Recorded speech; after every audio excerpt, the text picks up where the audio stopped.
The underground market on planet Vorex 9 was not a place for hope. The air smelled like oil, fire, and fear. Creatures from every corner of the galaxy gathered in the dim hall. Traders, smugglers, criminals, and those who had nothing left to lose.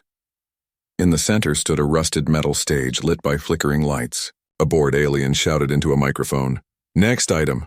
Flesh contract. Young female. Strong body, quiet mouth. Half price." Most buyers were busy drinking or laughing. No one looked at the stage. Until she stepped up. Her name was Tyria. Her skin was soft gray blue, and her eyes were like broken stars. Her long dark hair was tied back in a rough braid. She wore torn clothes and a collar that marked her as property. She looked proud even in chains, but her voice was tired. "I am offering myself," she said, standing tall. "Not for pleasure, not for games. I need credits, enough to feed my child." The crowd grew silent for a moment. Then came the laughter. "She's serious. Who'd want a used-up alien like that? She's already broken." Tyria didn't blink. She stood still as stones were thrown at her feet. The auctioneer sighed. "No bids?" Then off the stage, "I'll take her." The voice was quiet, calm, human. All eyes turned. A tall man stood at the back of the hall. Brown jacket, dust-covered boots, a small bag of coins in his hand. His name was Jonas Varick, just a cargo hauler, a man who passed through places like this and kept his head down. Today he didn't. The auctioneer blinked. "You, human, you want this one?" Jonas nodded. "Yes, full contract." A quiet buzz moved through the room. Most thought he was joking. Some thought he was drunk. Tyria looked at him, suspicious. Her hands tightened behind her back. The auctioneer grinned. "Fine. Human wants a slave. Human gets a slave. Sold." Paperwork was fast. Dirty credits passed from hand to claw. A heavy chain was placed in Jonas's hand, connected to Tyria's collar. Jonas frowned. "This comes off first."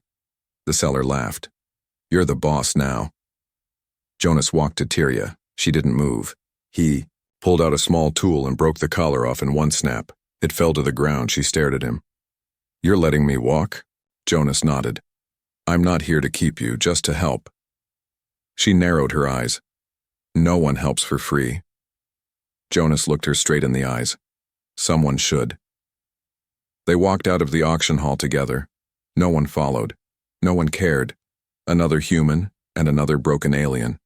Nothing new, but Tyria kept glancing sideways at him, waiting for the trick, the command, the cruelty. It never came. They reached his ship, a small cargo freighter named Endline. Jonas opened the hatch and motioned her inside. "You can. Rest in the med bay, it's warm there." She didn't move. "You bought me." "I bought your freedom," he said. "That's not how this galaxy works." He looked up at the stars. Then maybe it's time it changed. Inside, he gave her clean clothes, food, a quiet room. Tyria sat alone, holding the warm blanket he offered. She didn't understand it. She didn't trust it. But for the first time in months, she didn't feel cold. Not in her body. Not in her heart. That night, as she lay awake, she whispered to the darkness, "Just long enough. Let me live just long enough to send help to my daughter." She didn't know Jonas heard her, but he did, and his heart broke. Tyria woke up in a soft bed. She blinked slowly, her body unsure if it was dreaming. The room was warm, clean, and quiet. No cuffs. No chains. No voices shouting orders. Just stillness, and a folded blanket on her legs. For a moment she thought she had died. Then she smelled food. Real food. She stepped out of the room, careful, like prey entering a hunter's den. Her bare feet touched cool metal floors. The human's ship wasn't big, but it was tidy. Jonas stood in the tiny kitchen, cooking something in a pan. He didn't look surprised when she appeared. You slept for 12 hours, he said calmly. Tyria stood near the door, arms crossed, her back straight. Why didn't you lock the door? Didn't need to. You think I have nowhere else to go? I know you don't trust me yet. She narrowed her eyes. You're right. He placed a steaming bowl on the table. Food's not poisoned, if that's what you're thinking, he said with a half smile. She didn't smile back. She sat slowly, hands tense, watching every move he made. The smell reached her first. Hot broth, soft grain, spices she hadn't tasted in years. Her stomach growled before she could stop it. She hated that sound. He said nothing. She ate. Jonas watched quietly from the other side of the table. No questions, no judgments. Finally, Tyria spoke. What do you want from me? He looked at her. Nothing. She didn't believe him. No one buys a slave for nothing, she said. Some want labor, some want pain, some want other things. He didn't flinch. I don't want any of that, he said simply. She stared. Then why? Jonas shrugged. Because you were selling your life, just to feed your child. That didn't feel right. Tyria blinked. For a long time, she said, nothing. Finally, she whispered, do you even know my kind? I know enough. Do you know what we were called during the purge? Yes. They called us worthless, wild, dangerous. I remember, he said. And still, you bought me, he nodded, because I also remember that we started the war, not you. Tyria pushed the bowl aside. She stood. Kindness is expensive, human. You'll regret it. Maybe, he said, but not today. Later that evening, Tyria sat alone in the ship's engine room. She liked the quiet hum of the systems. It reminded her of the old colony before everything burned. She thought about her daughter, her soft voice, her thin arms, her hungry eyes, and the last words Tyria had spoken to her. Through the prison fence, I will come back. I will find a way. Jonas entered the engine room quietly. I sent a comm message, he said. Tyria looked up fast. To who? He showed her the tablet. Recipient, Refuge Dome K3, Sector 9 message. Sent. Mother is safe. Help is coming. ID used. Clearance 88B. Former Earth military civilian pass. Her hands shook as she took the tablet. How did you get this code? I used to be part of relief crews. We built that dome before the collapse. I kept a few old channels open. Tears filled her eyes, but they didn't fall. She was too proud for that, too broken, too afraid. You didn't have to do this, she said quietly. I know. You still don't want anything from me? Jonas looked at her. For a long time, he didn't speak. Then simply, I just want you to make it home. That night, Tyria lay awake again, not from fear this time, but confusion. Humans had taken everything from her, and yet, one had offered her everything back. Not with chains, not with orders, but with food, silence, and mercy. Tyria sat alone in the corner of the ship's small cargo bay. The lights were low. The hum of the engine buzzed softly through the floor. In her hand was the message Jonas had sent. She had read it 6 times already. Every word burned into her, heart like fire and water at the same time. Mother is safe. Help is coming. It didn't feel real, but she clung to it, because if it was real, her daughter still had a chance. Jonas walked in, carrying a folded blanket and a water bottle. You haven't slept. Tyria didn't look at him. Sleep is expensive. He sat across from her, not too close. She finally looked up. Her eyes were calm now, tired but steady. I want to tell you about her, she said softly. Jonas didn't interrupt. She's 7 cycles old. Her name is Seelin. She was born during the last refugee storm. We were stuck in an abandoned factory for 6 days. No light, no food, just whispers and cold metal. Jonas nodded slowly. She was sick from birth. Weak lungs. Couldn't breathe right in the artificial air. Needed medicine I couldn't afford. So I started working. Cleaning, serving, carrying crates in mining camps, until one day someone said I was pretty enough to sell. Her hands clenched. So I did. Jonas leaned forward a little. And no one helped? Tyria's voice turned sharp. No. One even looked at me. She stared at him now. Until you. He didn't smile. I'm sorry it took that long. Silence passed between them. Then Jonas opened a small case and slid it across the floor. What's that? She asked. Medicine, he said. Oxygen cell boosters, nutrient vials, everything a child with her condition needs for at least 2 months. Tyria's heart stopped. She picked up one of the vials, hands shaking. The label was clear. Human grade, safe for mixed breathing species. Exactly what Seelan needed. Where did you get these? She whispered. I bought them with the last of my savings. Her head snapped up. You what? I had no use for the credits anymore. Her voice shook now. That's impossible, that no one would. I did, he said simply. She stood up fast, the vial still in her hand. Why? Why would you do this? He looked at her steady. Because when someone is drowning, you throw a rope. You don't ask what species they are. Tears filled her eyes again. This time one fell, just one. She wiped it quickly, furious with herself. I don't cry for humans, she said. You don't have to, he replied.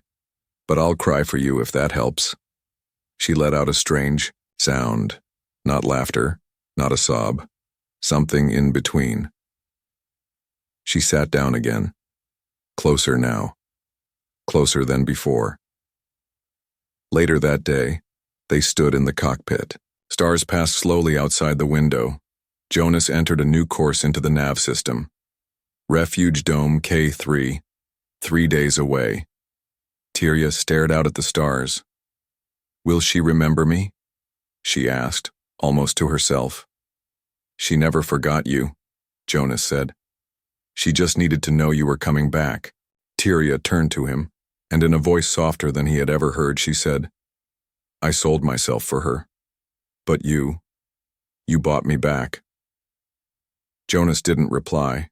He just nodded, and quietly, inside his chest, something old and cold began to melt.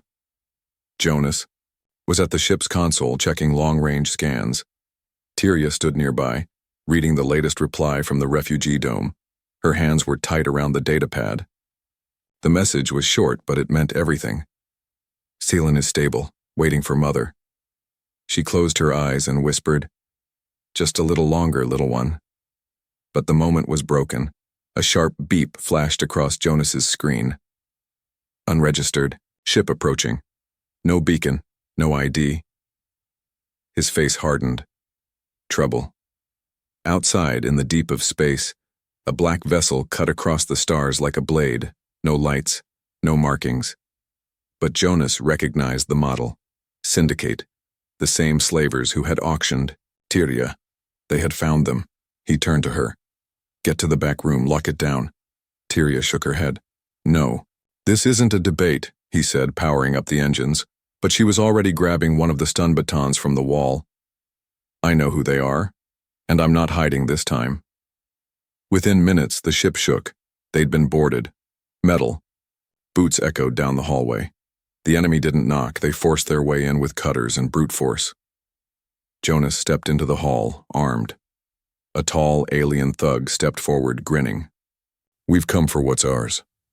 Jonas raised his weapon. She's not yours. You paid for a contract, but you didn't finish paying. She's not property. The thug smirked. Everything's property to the right buyer. Then, he raised his gun, but before he could fire, Tyria struck first. She leapt from behind a wall and hit the thug square in the back with the stun baton. Electricity lit up the corridor. The slaver dropped like a stone. The others turned in shock just in time for Jonas to fire. 1 shot. 2. Then the hallway filled with smoke and shouting. Tyria fought like someone who had nothing left to lose. Fast. Fierce. Free. When the dust cleared, 3 slavers were down. The rest were gone, escaped back to their ship. Jonas leaned against the wall, breathing hard. A cut on his arm bled slowly. Tyria dropped the baton, hands trembling. Jonas looked at her. "You okay?" She didn't answer. She just looked around at the mess, the bodies, the smoke, the blood. Then she looked at him. "You could have handed me over. They would have paid." He shook his head. That was never an option. She walked toward him, slowly, and said something she never thought she'd say to a human. "Thank you." They spent hours repairing the ship, patching holes, resetting systems, running silent again. That night, Tyria sat across from Jonas in the galley. A single light above them glowed soft and warm. She spoke first. "You should have left me at the, auction." He looked up. "Why?" "Because I've brought you nothing but danger." He smiled gently. "Maybe. But you also brought purpose." She blinked. "Purpose?" He nodded. "Before you, I was just flying. No destination, no meaning, just movement. And now?" Jonas looked straight into her eyes. "Now I'm moving toward something that matters." Tyria didn't know what to say, so she said nothing. But for the first time, she sat without fear, without shame, without chains, and without a price tag on her soul. Outside, the stars kept moving. But inside that small ship, something had stopped. Running. Tyria. For the first time in her life, she let herself rest. Not because she was tired, but because she was safe. The stars outside looked quiet, but inside the ship something had changed. Tyria wasn't watching every move Jonas made now. She didn't sleep with one eye open.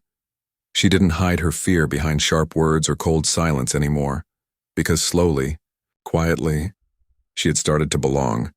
Jonas fixed a control panel near the engine room. Sparks flew. He grunted and wiped his hands. "You're getting better at that," said a voice behind him. He turned. Tyria stood there, arms crossed, smirking slightly. He smiled.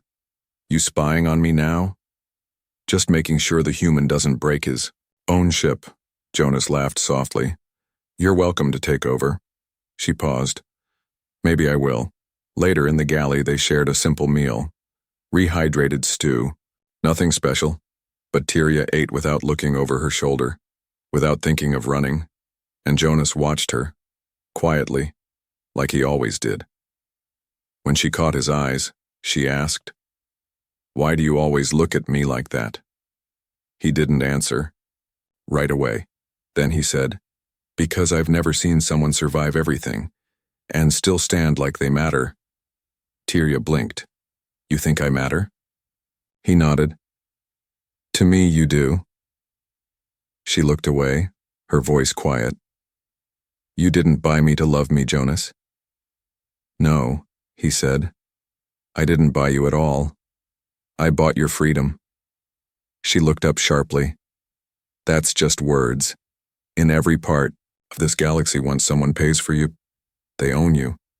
Then maybe this galaxy is wrong." A pause. Heavy. Honest. Then she asked, "And if I choose to stay? Not because I owe you, not because I have nowhere else to go, but because I want to?" Jonas's voice was steady. "Then I'd be the lucky one." That night they stood in the viewing bay, watching a blue nebula swirl like smoke in space. Tyria leaned on the rail beside him. "Do you think people like us, broken, thrown away, can ever build something new?" Jonas looked at her. Not alone. She turned her head. "But maybe together?" He nodded. "Maybe together." She reached out slowly. Her hand found his. Not forced, not paid for, not expected. Chosen. Jonas didn't speak. He didn't need to. Because in that quiet moment she gave him something no one else ever had. Trust. And in return, he gave her what no buyer ever offered. Respect. The bond between them wasn't sealed with papers, or rules, or even words.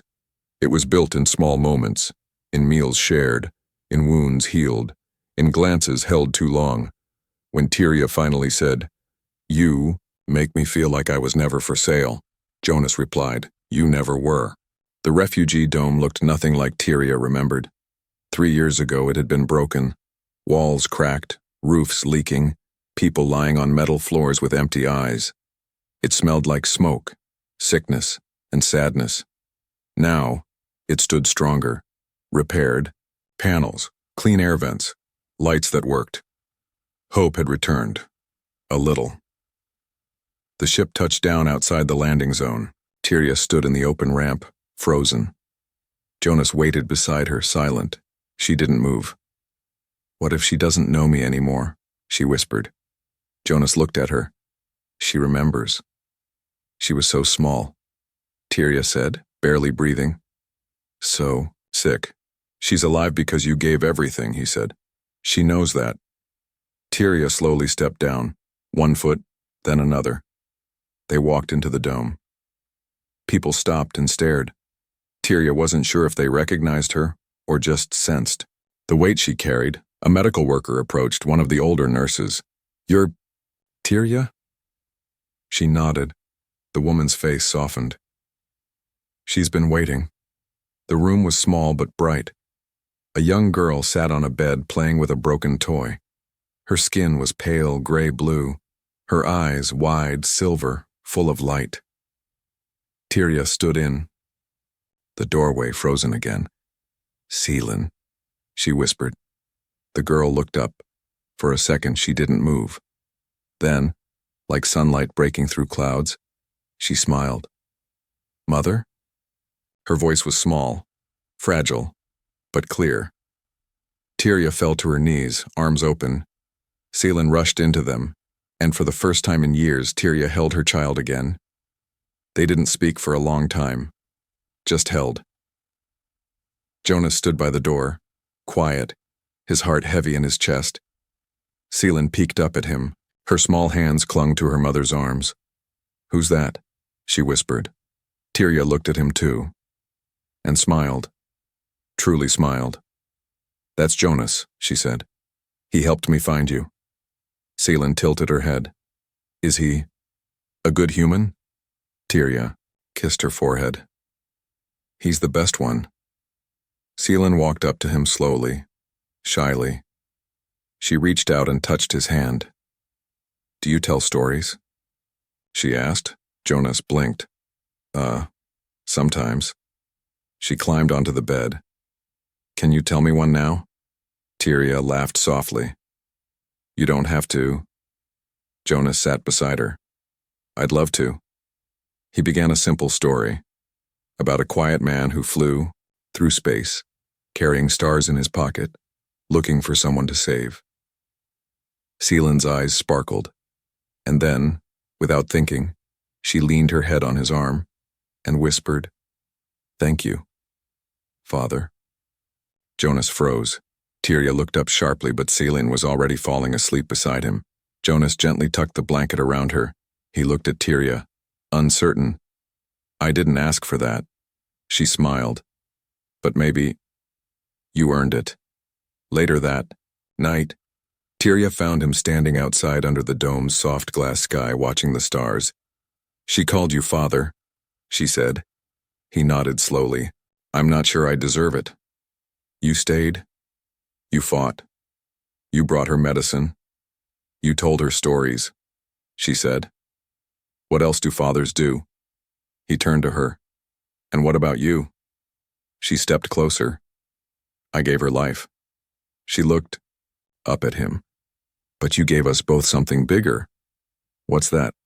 Tyria reached out and took his hand. "A future." The council hall of the outer colonies had never seen someone like her. Tyria stood tall in the center. No collar, no chains, no fear in her eyes. She wore a cloak made of soft threads, hand-woven by the people of the refugee dome.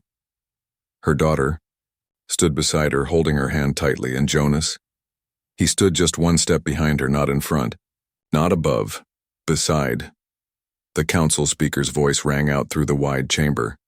"You were listed as auction property, bought illegally by a civilian. By law, this case must be reviewed." Tyria's voice was calm. "I was not bought. I was saved." The speaker raised an eyebrow. "And the human beside you?" Jonas stepped forward, but Tyria gently touched his hand. I will speak for us, she said. He nodded and stepped back again. I was sold because I had nothing left. Tyria said, voice firm. I gave up my name, my freedom, so my child could live. Murmurs moved through the room. But the human who found me, she continued, did not take from me. He gave. Again and again. A silence fell over the chamber.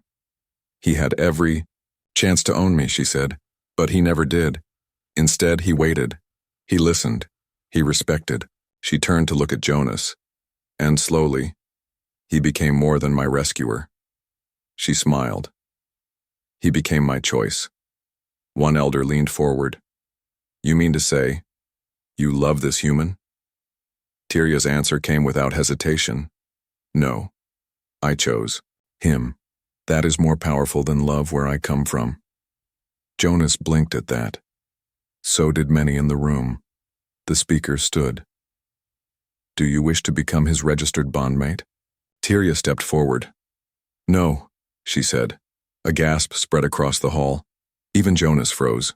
Then she spoke again, clear, strong. I don't want to be bonded like property. I want to be recognized as his equal. I want partnership, not permission.